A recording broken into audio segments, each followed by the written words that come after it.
Herkese merhaba sevgili havalı silah severler. Ben Enes Özay. Bugün tekrar Hatsan Silah Sanayi'nin misafiriyim ve önümde görmüş olduğunuz, herkesin merakla beklediği Hatsan Factor Sniper Long modeli var. Dilim döndüğünce, elimden geldiğince bugün size bunu anlatacağım. Merakla beklendiğini biliyorum. Bu güçlü ve çok donanımlı bir tüfek. O yüzden detayları yüksek. Kaçırmadan detayları size aktarmaya çalışacağım. Dipten uca başlamadan önce genel özelliklerini, teknik özelliklerinden size bahsedeyim. Ondan sonra detaylı şekilde anlatmaya başlayayım. Arkadaşlar tüfeğimiz boyut olarak dipçik kapalıyken 1180 mm, dipçik açıldığında 1260 mm.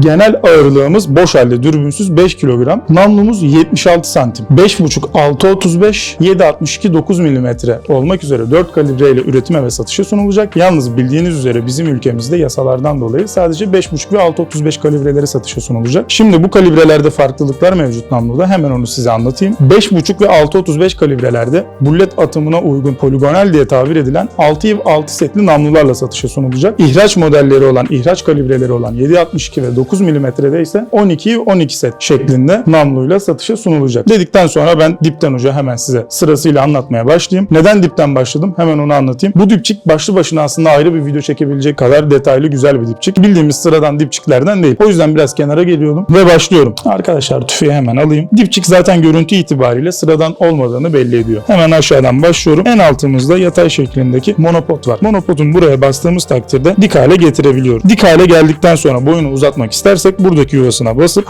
boyunu yükseltebiliriz ya da buraya basıp kısaltabiliriz. Ama çok hafif döndürerek hassas ayar yapmak istersek normal çevirdiğimiz takdirde uzayıp kısalabiliyor. Ama dilerseniz ki ben atış yastığıyla atış yapacağım veya monopodu kullanmayacağım. Monopodu kapatıp buradaki yuvasından sökerek çıkartabilirsiniz. Bunu anlattıktan sonra hemen size dipçiğin en arka kısmından başlıyorum. Burada gördüğünüz gibi yumuşak plastik bir parça var. Bu ateşli tüfeklerde de güzel oluyor. Bunda da düşünülmüş. Buradaki çıkıntıya bastığımız takdirde bunu yukarı ve aşağı olacak şekilde, şu monopodu indireyim, hareket ettirebiliyoruz. Bunu tekrar kapatıyorum. Ondan sonra yanak. Yanaklıkta da bu gördüğünüz aparat sayesinde yükseltip alçaltabiliyorsunuz. Burada gördüğünüz iki tur vidası var. Bunları çevirerek gördüğünüz gibi, umarım görünüyordur, dipçiye açı verebiliyoruz. Bu çok özellikle güzel bir özellik olmuş. İster kısaltıp ister uzatabilirsiniz. İster alttan daha uzun, üstten daha kısa hale getirebilirsiniz. Ve klasik özelliği hemen şöyle göstereyim. Burada görmüş olduğunuz çıkıntıya aşağı doğru hareket ettirerek dipçiğin boyunu ayarlayabilirsiniz. Uzun ya da kısa,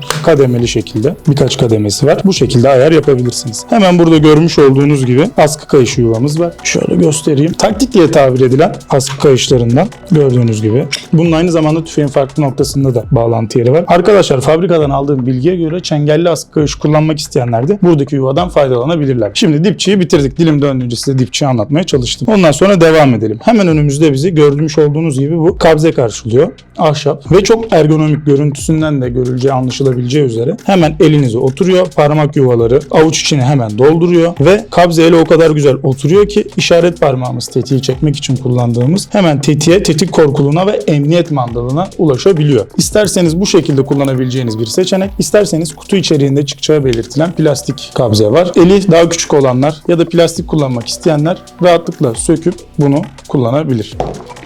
Hemen az önce tetik demişken, emniyet demişken oraya geçiyorum. Görmüş olduğunuz gibi emniyet mandalımız tetiğin hemen üstünde, tetik korkuluğunun sağ üstünde çok rahat bir şekilde hareket edebiliyor. Tetiğimiz spor bir tetik. Yani istinat boşluğunu, ağırlığın hafifliğini rahat bir şekilde aşağıdaki yuvalardan, detaylıca onu göstereceğiz zaten, ayarlayabilirsiniz. Sonra üste çıkalım. Bu görmüş olduğunuz ergonomik kurma kolu. Şöyle tek parmakla bile rahatla hareket ettirebildiğiniz ve parmağı, avucu kolayca doldurabilen, kurarken elinizden kaçmamasına yarayacak şekilde kalın üretilmiş bir kurma kolu var. Arkadaşlar aynı zamanda bu havalı silahlarda pek bir özellik olarak seçenek sunulmuyordu. Bu kurma kolunu sağ taraftan söküp sol tarafa da takabiliyorsunuz. Bu da gayet basit bir şekilde siz tarafından, kullanıcılar tarafından yapılabiliyor. Bu da güzel bir özellik olmuş. Hemen akabinde kurma kolunun altında yer alan şu gördüğünüz ayar yuvası var. Bu ayar yuvası ne işe yarıyor derseniz, bu da çekiç ayarını, çekiç tansiyonunu ayarlamanıza yarıyor. Bu da sizin müdahalenizde basit bir şekilde yapılabiliyor. Hemen akabinde bir tık üste çıkıyorum. Görmüş olduğunuz gibi üst kısımda 11, üstte 22 altı olmak üzere dürbün rayımız nişangahlarımız mevcut. Bunda red dot ya da dürbün diye tabir ettiğimiz optik nişangahları rahatlıkla kullanabilirsiniz. Kurma kolunu geri çekiyorum. Görmüş olduğunuz gibi korumalı bir atım yatağımız var. Atım yatağımızda Hatsan'ın yeni şarjörleri bu şekilde uyumlu. Bunları kullanıyorsunuz. Ama Hatsan'ın yine kendi üretmiş olduğu, hemen göstereyim, yüksek kapasiteli şarjörleri de kullanabilirsiniz. Ve bu tüfekte tekli atış özelliği olacağını da düşünüyorum. İsterseniz tekli atışta yapabilirsiniz. Tekrar bunu kapatıp kurma kolumu ileri alıyorum. Arkadaşlar asıl cafcaflı kısımlara ufaktan gelmeye başladık. Gerçi hepsi cafcaflı da şu görmüş olduğunuz hazne pre-chamber. Bu içerisinde 100 cc hava barındırıyor. Hemen yanlarında sağda ve solda olmak üzere 22 mm aksesuar rayı, Picatinny rayımız mevcut. Hemen altında da yine 22 mm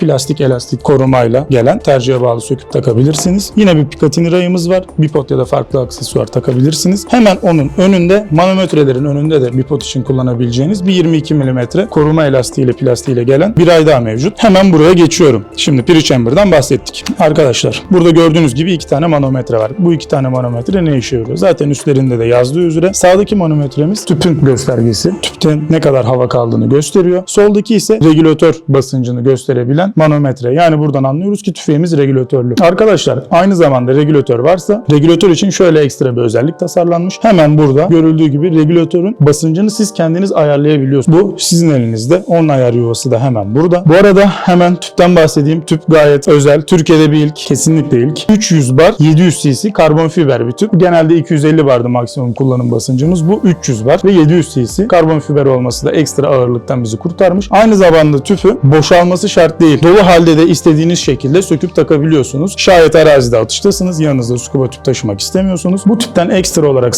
satın alabilirsiniz. Dolu halde yanınızda taşıyarak, ki zaten gayet hafif bir şey, söküm takımını yapabilirsiniz. Bu şekilde üzerindeki mevcut bittiği takdirde yanınızdaki dolu tüple rahatlıkla takabilirsiniz. Bu şekilde atışa devam edersiniz. Aynı zamanda tüpün üstünde de koruma kalkanı diye tabir edeyim artık. Korumak için şöyle güzel bir parçayla geliyor. Çizilmesini, darbe almasını önlüyor. Arkadaşlar namlumuza geçelim. Dediğim gibi namlumuz 76 santimli. Namlumuzun yarısından itibaren bir ceketi var. Kuyut enerji diye tabir edilen namlulardan, namlu ceketinden. Ve buradaki deliklerden namludaki fazlalık havayı, güçlü bir model olduğu için fazlalık havayı tahliye ediyor. Bu şekilde namluyu yormuyor. Arkadaşlar aynı zamanda namlunun ucunda bu şekilde 1'e 2 UNF dişe sahip bir yuvamız var. Bu somunu söküyoruz. İstediğimiz takdirde moderatör takabiliyoruz. Ben şimdi moderatörü tamamen takmayacağım ama takılabildiğini size göstermek için gösterdim. İsterseniz moderatörü de bu şekilde ekstra aparat satın almanıza gerek kalmadan takabilirsiniz. İsterseniz kendi üzerinde gelen dişiyle de atışa devam edebilirsiniz. Arkadaşlar hemen şuraya ben geri dönmek istiyorum atlamadan. Burada da görüldüğü yuva neredeydi? Taktik askı kayışı takmamız için gerekli yuva. Burada da takabilirsiniz. Dolum ucumuz da burada. Dolum ucu Hatsan'ın eski modellerinde olduğu gibi değil. Jacklı sisteme geçiş yapılmış. Jack'ı geri çekip takıyorsunuz. Ondan sonra tekrar geri çekip alıyorsunuz. Jacklı sistemle doluma geçilmiş. Elimden geldiğince size bu tüfeğin teknik özelliklerini anlatmaya çalıştım. Biraz sonra da poligonumuzda bu tüfeğin güvenli şekilde Cronen namlu çıkış hız testlerini ve aynı zamanda penetrasyon diye tabir ettiğimiz güç testlerini yapmaya çalışacağız. Umarım kafanızdaki soru işaretlerine cevap üretebiliriz. Şimdiden hobimize ve camiamıza hayırlı olsun. Herkese iyi atışlar diliyorum.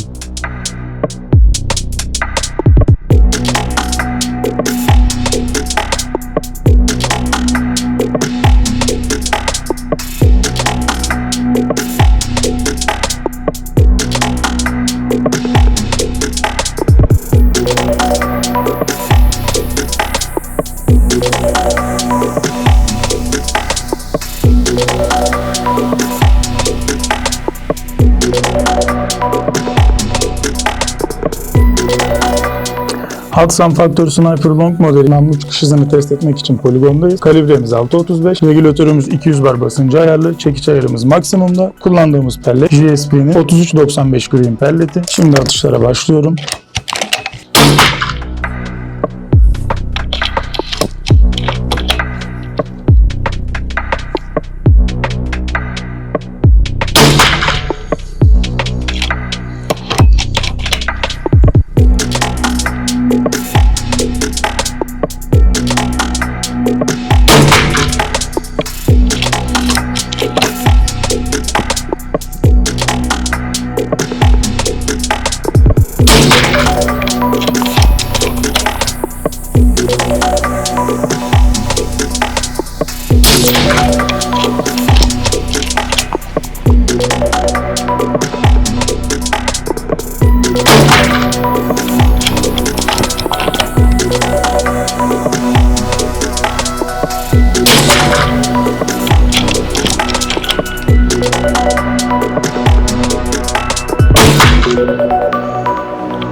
Hudson Factor Sniper Long modelinin namlu çıkış hız testlerine devam ediyoruz. Bu kez bullet kullanacağız. Kullandığımız bullette Hudson Hercules modelinin 45 gram ağırlığındaki bulleti. Şarjörümüz dolu.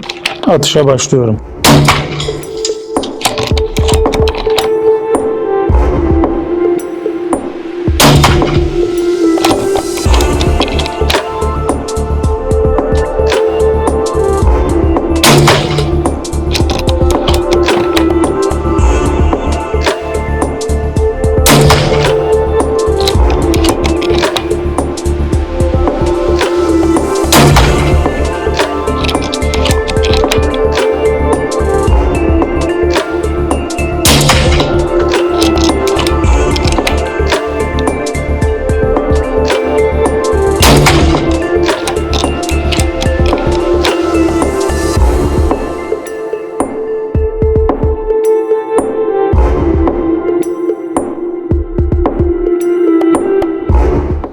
Hudson Factor Sniper Long modelinin güç testini yapmak için poligondayız. Hedefte 0.5 mm demir levha var. 3 atış gerçekleştireceğim. Kullandığım mühimmat yine 45 grain. Atışa geçiyorum.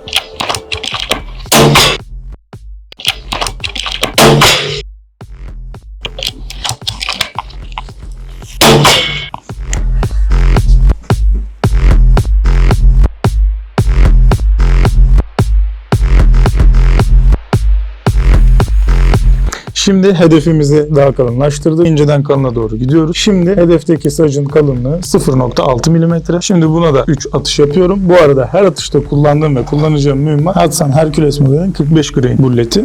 Devam ediyorum.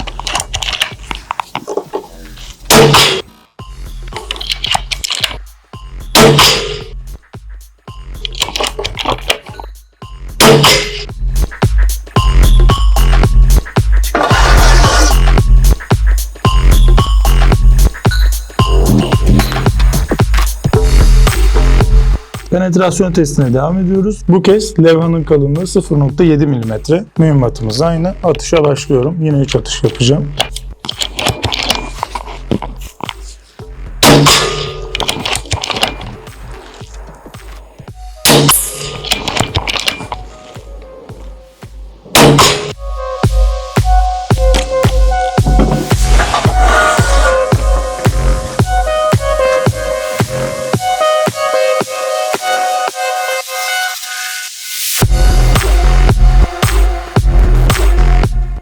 Güç testine devam ediyoruz. Bu kez 0.8 mm demir levhamız var. Şimdi yine 3 atış ona gerçekleştiriyorum.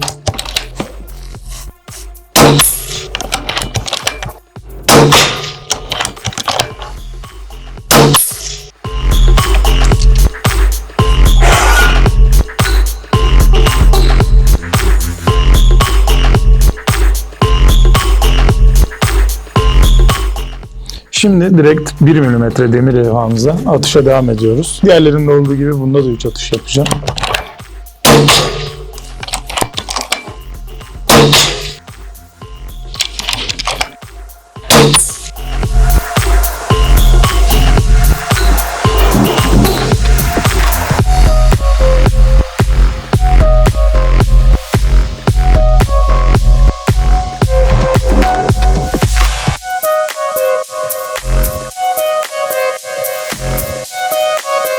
Şimdi son levhamız 1.5 mm. Bununla levha atışlarını bitiriyoruz. Bundan sonra farklı materyalleri atacağız. Yine aynı mühimmatla yine aynı atış sayısını gerçekleştiriyorum.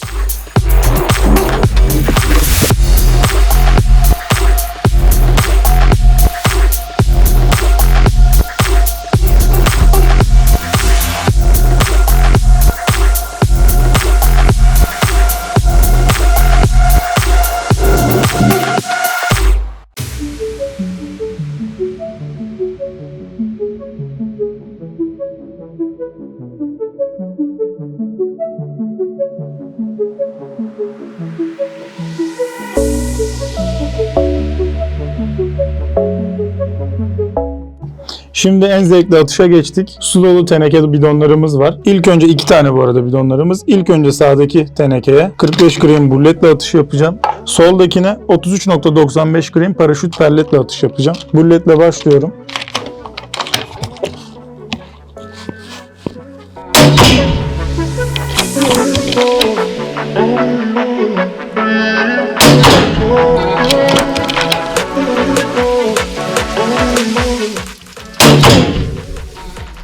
Bir tane daha atayım. Bunlar çok zevkli geldi. Yüzleri güldürüyor. Şimdi de paraşüt pellete geçiyorum. Soldaki tenekeye atacağım.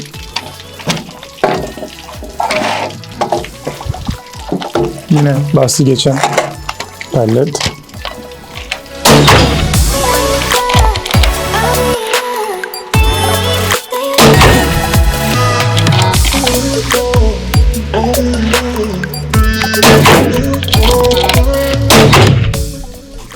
Yani ben durmayacağım. Biraz daha atış yapayım. Şarıl şarıl su sesleri geliyor şu an.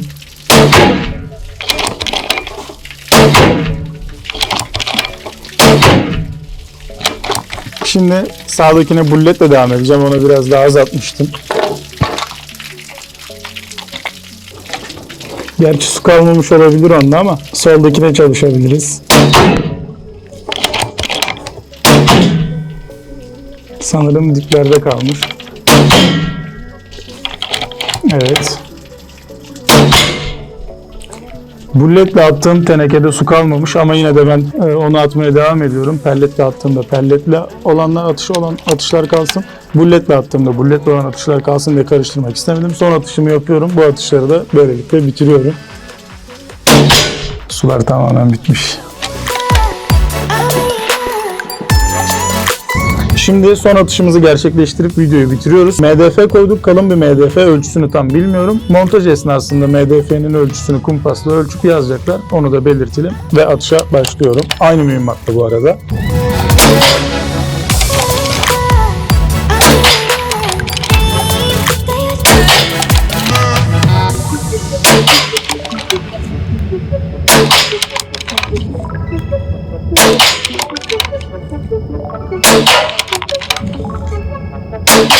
Sanırım bu kadar yeter. Arkadaşlar bu arada bu güç testi olduğu için rastgele yerlere kasıtlı olarak atıyorum. Grupman değil. Yanlış anlaşılmaya mal vermeyelim.